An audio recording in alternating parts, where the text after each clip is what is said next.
Thanks for watching the Council in Brief. I'm Susan Kennedy. We're here with the latest news of the Montgomery County Council.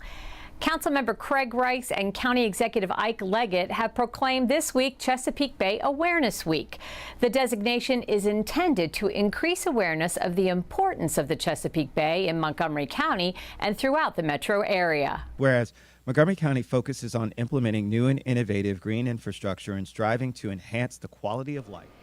Just last year, the Chesapeake Bay Commission announced the second week in June would be designated as Chesapeake Bay Awareness Week.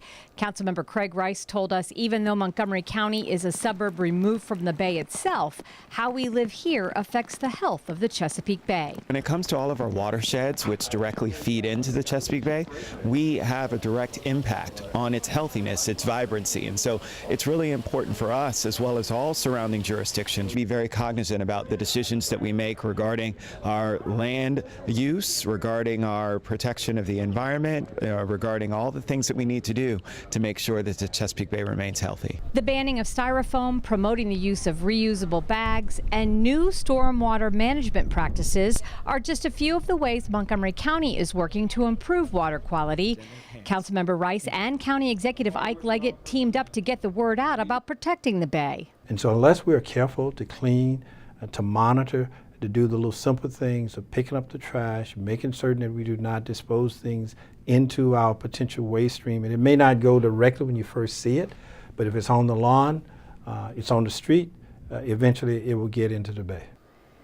Though Montgomery County has been at the forefront of protecting our local water quality for decades, Craig Rice says continued outreach is critical for future generations. It really takes community advocacy along with an understanding of how important these resources are to you to be protected, and that comes and starts with our young people.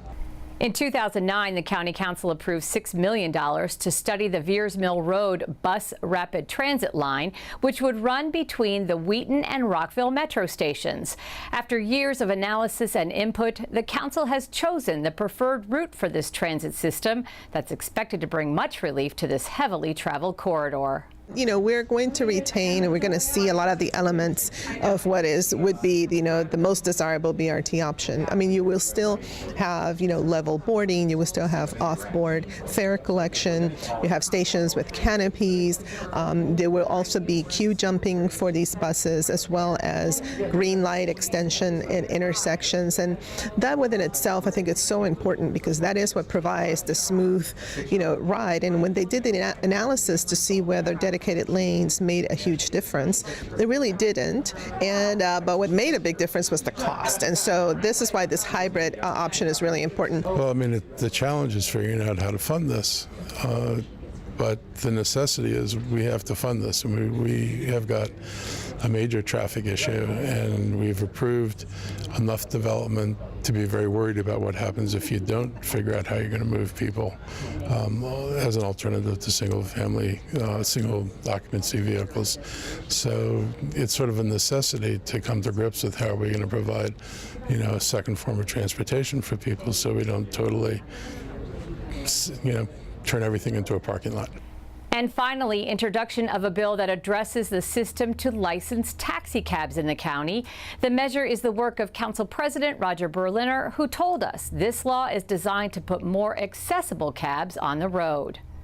We fought real hard in our county to make sure that we take care of those wheelchair accessible citizens of ours who have not been served well. And we said we're going to get more wheelchair accessible vehicles on the road. And so it took a little longer for that to happen. The Council of Governments has played a positive role. Regency Cabs has played a positive role. We have a co-op that's played a positive role, and now they're ready to roll.